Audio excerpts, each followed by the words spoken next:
Sugar. Yan na. Bigyan mo lang yung tubig. Salamat. What is she still doing here? Ano bang sinasabi mo, Yana? Siyempre, nandito ako para bantayan ka. Wala akong pakialam, okay? Ayoko nang makita yung pagmumukha mo. Yana, nagmamagandang loob lang si Sugar. I don't care!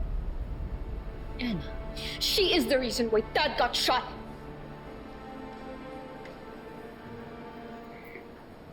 May emergency sa room 1109. Pakitawagan si Doc. That's my dad's room. Wait, nurse, is my dog okay? Bakit po emergency? Can you at least tell me what's happening? Sakit lang mga...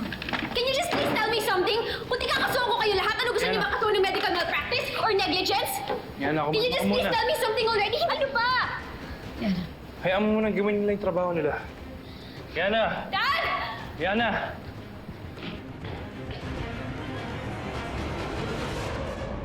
Mrs. Zamora, my condolences po ulit. Pasensya na po sa abala. Kailangan lang po talaga namin kayong ma-interview. Para makasiguro kayo na hindi akong pumatay kay Zach.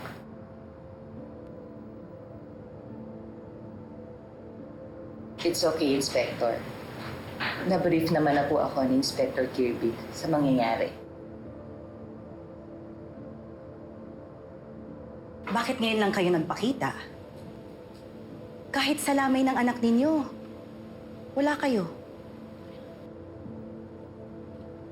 Umiiwas lang ako kay Leonard. Pero, nagbigay na rin naman ako ng statement kay Juro tungkol sa pagkamatay ng anak ko. Nabasa nga ho namin yun. Wala naman kami nakitang kakaiba. Ang sabi sa akin, based na daw kayo sa Hong Kong. Doon na ako nag-work simula nung naghiwalay kami ni Leonard. Ayoko na kasi siyang makita eh. Pero gusto kong makita yung anak ko.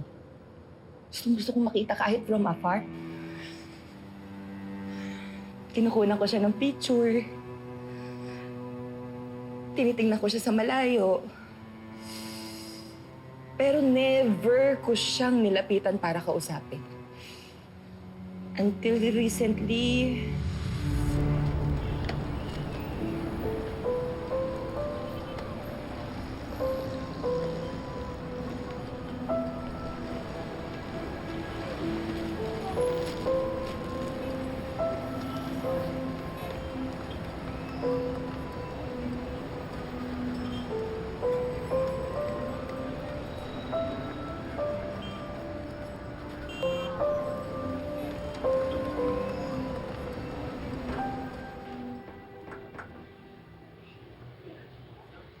What are you doing here? Anak, Anak. Stop calling me that. I stopped being your son the day you left.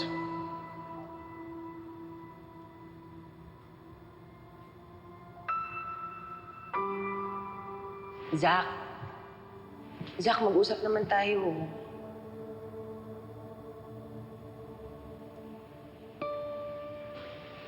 Pancake. Nalala mo yun? Yung iniwan mo sa akin dati. Tapos magluto ng breakfast, umalis ka na lang. Walang explanation, walang text, nothing. Sorry, anak ha. Hindi ko na kasi kaya yung panlulokong ginagawa sa akin ng papa mo eh. Ano naman ako? I was 8 years old. Can't even tie my own shoelace. Kailangan ko ng nanay.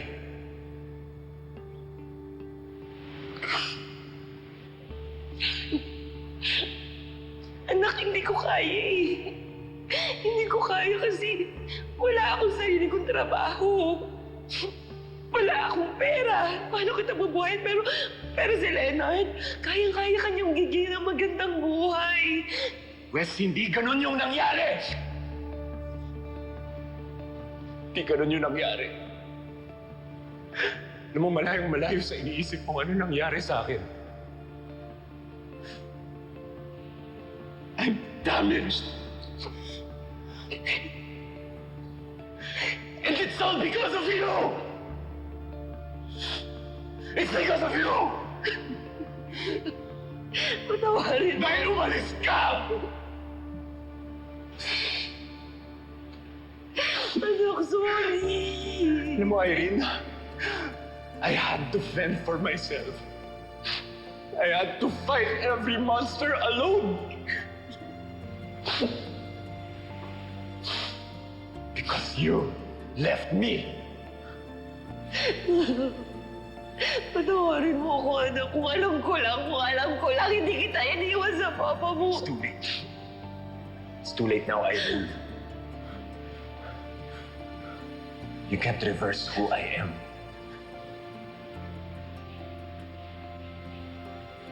Sana masaya ka.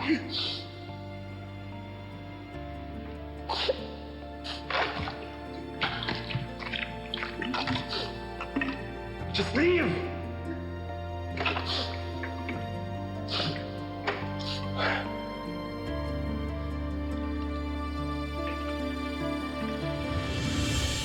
At yun yung huling beses nakita kong buhay ang anak ko.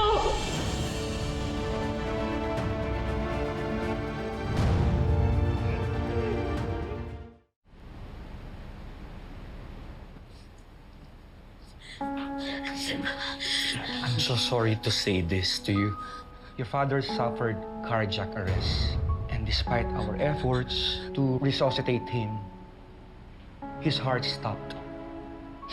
And we are unable to revive him. No.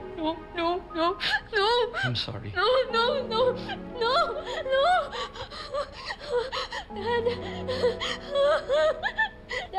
Dad, wake up naman. You're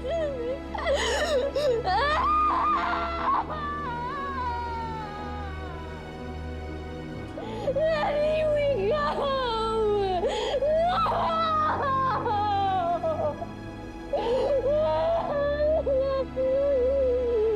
Si Winnie na Irene to. Mami ni Zach.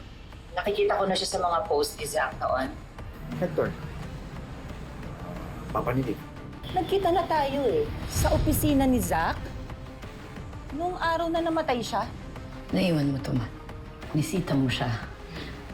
Ilang minuto lang bago siya atakihin sa puso. Ano? Kinuha mo? May sinabi ka ba? Ano? Pinatay mo ba siya? Hector Baltazar had the means to kill the victim. Yung IDAP na ginamit para lasunin si Zach ay same brand doon sa pagkatrabaho ni Liv. Pwedeng binigay ni Liv sa papa niya. Tapos ito yung ginamit na method ni Mr. Baltazar